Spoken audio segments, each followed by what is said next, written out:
What's more terrifying than losing your own free will and having someone else puppeteer your body as they make it do their bidding?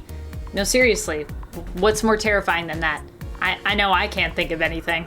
Today we'll be talking about some of these more frightening moments as we count down the top 10 most powerful villains with mind control. I don't like mind control, obviously. Number 10, Crimelord. He might not be one of the most powerful on this list, but I've been really loving the Doom Patrol series so far. I have to get caught up on season 3, personally, but wow, did that series get me super invested in this team. At one point, one of the enemies they face is former teammate Mento, aka Steve Dayton in the show. In the show, we learned Steve Dayton and Rita Farr, who some might know in the comics as Elastigirl, used to date. In fact, in the comics, Steve and Rita were even married. Just like in the show where Mento appears to be both ally and misguided enemy to the team, in the comics, Dayton was also a criminal at one point, becoming the villain known as Crimelord. His plan in the comics involved framing Deathstroke for murder and placing nuclear bombs the world over, threatening pretty much the entire Earth because nuclear bombs. In the end, he was defeated and would become a hero once more. Mento gets his powers from his Mento helmet, which increases the strength of his otherwise low-level psionic abilities. With his helmet, he becomes both telepathic and telekinetic, can fly, and can even control the minds of others. Number 9, Gorilla Grodd. One of Gorilla Grodd's main powers was his force of mind. He was able to use his mind to manipulate the thoughts and senses of others, and he could also use it to take control of people and bend them to his will, or even take their form for himself. Being that Gorilla Grodd is also quite intelligent, he has also found ways to even influence others into adoring him. Back in the New Earth continuity, Grodd once devised a plan to win the heart of the gorilla lady that he loved by making his body emanate a neo-magnetic force that made him instantly liked by those who made his acquaintance, gorilla or human. He succeeded in wooing his lady love and later would use the same acquired power to influence the people of Central City,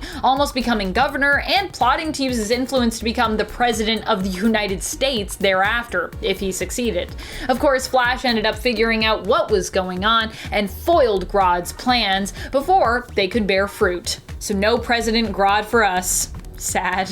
I want to see that plan come to fruition. Unless that's already happened and I somehow missed it, but I don't think so. Number 8, Annihilation. Annihilation is the entity that is believed to be a demonic god. It rules over the Amenthi demon army and is typically attracted to those who are strong enough to defeat it, or defeat its current host, at least. Whoever beats Annihilation must then take its golden helm up for themselves. Wearing the golden helm of Annihilation basically gives you control over the Amenthi army, somewhat, but at the expense of ruling over yourself fully, as it bends you to its will. This is how Annihilation tricked and gained control of Genesis, Apocalypse's wife, who ruled over Arakko and its mutants. She managed to beat Annihilation in battle, only to realize too late that the fight had kind of been a trick. She became the new Annihilation and was forced to merge together the forces of Amenth and of Arakko, becoming the new leader of both groups. Refusing to do so would have meant the Amenthi demons would have been left to run wild, as they would have no guide and no leader, and would then have certainly destroyed the mutants of Arakko otherwise. So Genesis was in a hard place. She was like, I guess I kind of got to do it to save my people, but also then I'm going to kind of lose myself because I'm going to become Annihilation.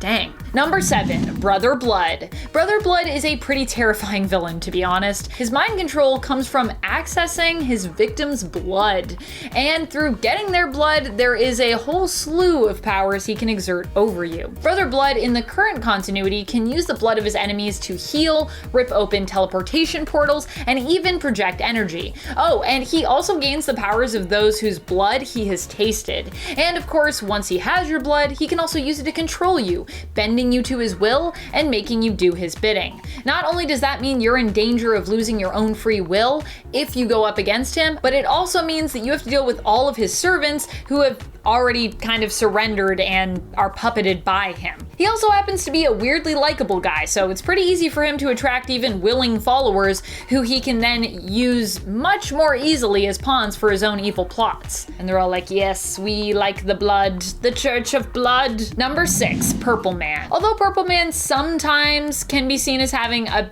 bit of a weakness when it comes to his power set or when it comes to just certain people he comes up against, Kilgrave is still pretty off the charts when it comes to all that he has achieved and is capable of. He can easily influence his opponents to do whatever he wishes simply by suggesting them to do it. However, it's also been implied that his powers can only work when his target can actually audibly hear his command. Now, if this were true, that would make him weaker. But in reality, in the comics anyways, Kilgrave's powers are actually pheromone-based, which means he simply has to be in the vicinity for you to become a helpless victim of his. And if you couldn't hear him, you'd probably still do what he wanted you to do.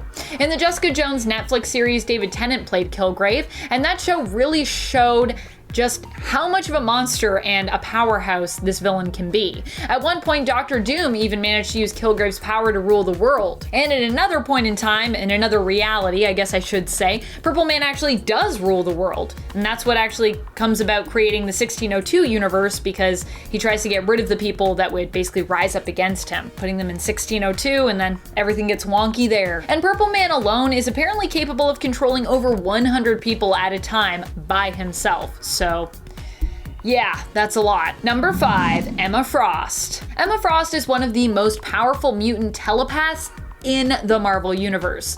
Actually, hold that. One of the most powerful telepaths, period, in the Marvel Universe, mutant or not. She has given the likes of Professor Charles Xavier a run for his money and has managed to duke it out psionically with mental heavyweights like Jean Grey. The only reason we are ranking her so low for a villain who possesses powerful mind control abilities is because she's really more of a hero these days. But she did start out as a villain in the comics, and it's important to remember that with Emma. In fact, that's a big part of what makes her such an interesting and compelling character, I think, today.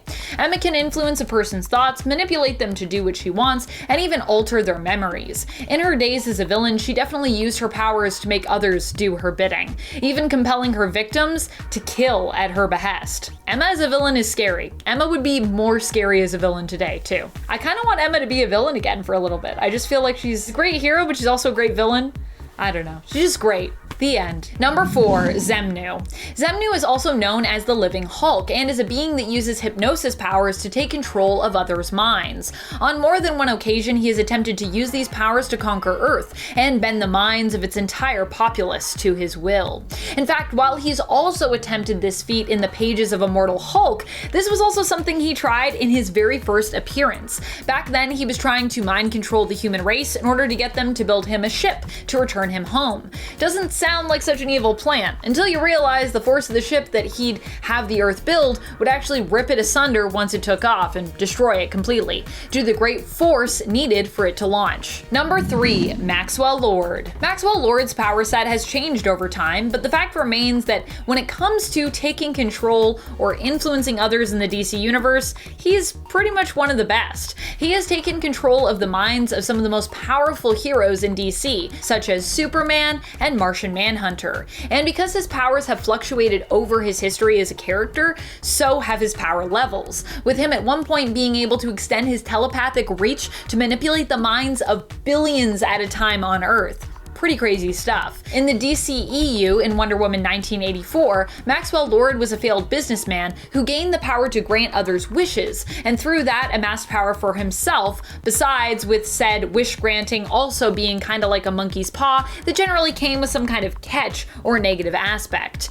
However, in the comics, Maxwell Lord doesn't even need an artifact to control the minds of others, which makes him even more deadly. And even if he didn't have like powers, he's still like super charismatic and persuasive, so he could probably just convince you to do what he wants you to do just by like being all smooth and charming. Number 2, Onslaught. Onslaught is one of the most powerful telepathic and telekinetic minds we've ever seen our Marvel heroes face. At one point, he threatened the existence of most of the superpowered heroic community in Marvel and seemingly killed a lot of them, and that was because he was basically threatening the entire world. Fortunately, they were rescued by young Franklin Richards and his reality warping powers. Onslaught is an entity created out of the combined minds alliance of Professor Charles Xavier and Magneto that was created when Xavier broke Magneto's mind, seemingly wiping it but actually taking part of it into himself.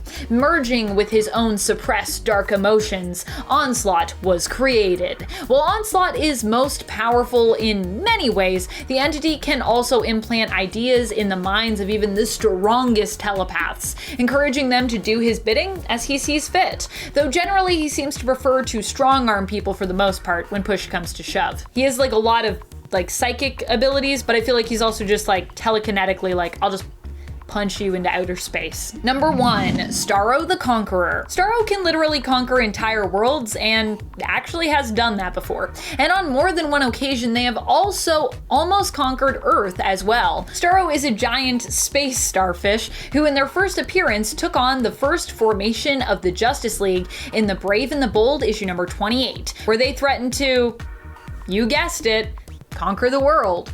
While in the Suicide Squad film, Starro the Conqueror was a cruel nickname given to Starro by the Thinker, who is in charge of the experimentation on that imprisoned alien, that poor imprisoned alien. In the comics, it was a name earned by Starro because they had conquered so many worlds already. Starro basically creates lots of smaller starfish babies or spores, which can then latch onto individuals and take over their minds. In the Suicide Squad, this is made even more horrifying, as to be controlled by a Starro baby also means that you are now dead and basically just a husk. But in the comics, possibly even more terrifying still than that prospect is the revelation that Starro doesn't need to get one of their babies on you to control you. They can also do that through infecting your subconscious, or in more recent incarnations, just with their willpower. No babies or spores needed. Although fortunately in the comics, you know, if a baby or a spore attaches to you, doesn't mean you're dead. You can still come back. Which mind control capable villains do you think are the most frightening? Which do you think are the most powerful? Do you think mind control is one of the most powerful abilities out there? Let us know in the comments below. This has been Top 10 Nerd, and I am your host, Amanda McKnight. Till next time, you stay nerdy, YouTube.